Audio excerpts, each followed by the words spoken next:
নমস্কার, কেমন আছেন সবাই? আশা করি সবাই ভালো আছেন, সুস্থ আছেন। আমরাও সবাই ভালো আছি। তো আজ হচ্ছে মঙ্গলবার আর এখন বাজে 6টা। সকাল চা নিয়ে বসে পড়েছি। আর আজকে প্রচণ্ড তাড়াতাড়ি আছে, কারণ আজকে বেরোবো, ননদের বাড়ি যাব।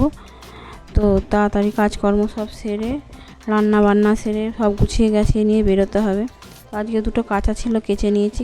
কাচাকুচি করে তাড়াতাড়ি শুকিয়ে নিতে হবে, সাদে দিলে ভালো হতো।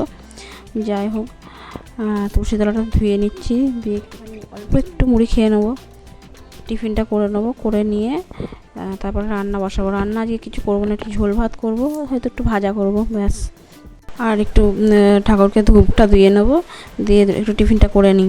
করে নিয়ে আবার সবজি কাটবো, সবজি কেটে তরকারিটা করে নেবো। এখনও সব কিছু গুছানো গাছানো কমপ্লিট হয়নি, এখনও কিছু গুছানো গাছানো আছে। জামা কাপড়টা কালকে রাত্রিবেলা গুছিয়ে রেখেছি, এখনও কয়েকটা জিনিস নেওয়া হয়নি। তো রান্নাটা করে নিই, রান্না করে ওইগুলো গুছিয়ে নেবো, আমারই জিনিসপত্রগুলো। এই যে রান্না বসিয়ে দিয়েছি কাঠের উনুনে, গ্যাস শেষ হয়ে গেছিলো, তো কাঠের উনুনেই রান্না বসিয়েছি। আর কাঠের উনুনে রাঁধতে এসে আমার এই মুখের হাল, পুরো ঘেমে একাকার। তো যাই হোক, হয়ে গেছে রান্না বান্না, খাওয়া দাওয়া চলছে। এবার আমাদের প্যাকিংগুলো ঠিক করে কীরকম হয়েছে না হয়েছে ঠিক করে দেখে নিই। দেখলাম সব কিছু ঠিকঠাক নিয়েছি। আর এই যে খাটের অবস্থা, খাট একবারে এলোমেলো হয়ে আছে। যখন বেরোবো তখন খাটটা গুছিয়ে তারপরে বেরোবো। আর এই যে বেরোচ্ছি, বেরিয়ে পড়েছি আর একদম রেডি হয়ে গেছি। টোটো আসবে বাড়িতেই, টোটোতে চলে যাব রেডি। আর এই যে এবার আয়নায় দাঁড়িয়ে দাঁড়িয়ে একটুখানি দেখে নিচ্ছি কেমন লাগছে।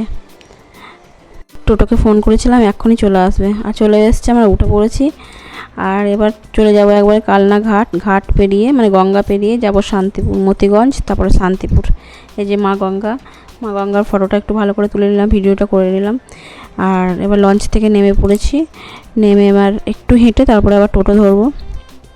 টোটো ধরে আবার একবারে গিয়ে ওদের বাড়ির একটু ইয়েতে নামবো, একটু হেঁটে আবার চলে যাব।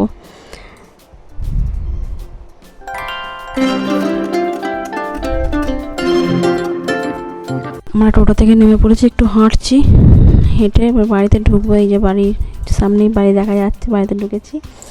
আর সন্ধ্যাবেলা বসে সব গল্প হচ্ছে। ওই যে আমার ননদ এখন রান্নাঘরে চলে গেছে, ব্যস্ত প্রচণ্ড।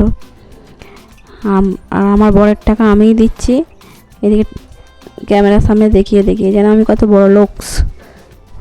আবার বললো, বৌদি তাহলে তুমি রান্না বান্না করো। ঠিক আছে, নিজেই রান্না করছি। রান্না করা প্রায় কমপ্লিট হয়ে গেছে, একটু মাছ হবে, হয়ে যাবে। আর এখন সবাই ভালো থাকবেন আর সুস্থ থাকবেন।